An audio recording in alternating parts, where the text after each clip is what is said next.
सो aortic stenosis में हमारे DDs होंगे aortic sclerosis, pulmonary stenosis and हुकम। Aortic sclerosis would be in old age and asymptomatic people.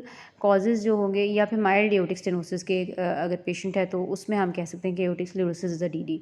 Cause होता है congenital हो सकता है, बाइकस्पिड वाल्व की वजह से हो सकता है, रोमैटिक हार्ट डिजीज़ की वजह से हो सकता है, डिजनरेटिव हो सकता है। ईसीजी में हमें एलवीएच मिलेगा, लेफ्ट एक्सिस डिविएशन मिलेगी, साथ हमें कोई भी एरिथमिया मिल सकता है। एक्सरे में हमें लार्ज हार्ट मिल सकता है, पल्मोनरी कंजेशन हो सकती है, डायलेटेड एओर्टा नज़र आ सकता है। एको में हमने ग्रेडियंट देखना होगा, हमने वाल्व एरिया देखना होगा। मेनली ट्रीटमेंट हमारे पास ऑप्शंस वही हैं, रिपेयर है, रिप्लेसमेंट है और परक्यूटेनियस ऑप्शंस हैं।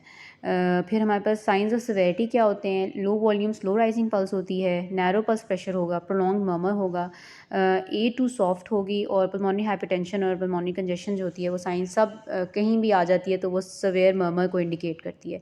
सर्जरी हम कब करते हैं, अगर पेशेंट हमारे पास ऑलरेडी कैबेज के लिए आया हुआ हो और उसके अंदर एओर्टिक स्टेनोसिस हो तो हमने दोनों चीज़ें इकट्ठे कर देनी है।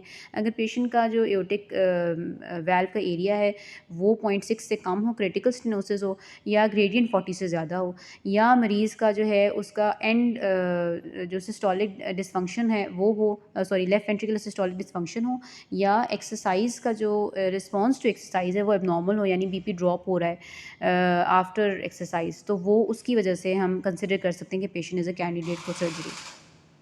ठीक हो गया।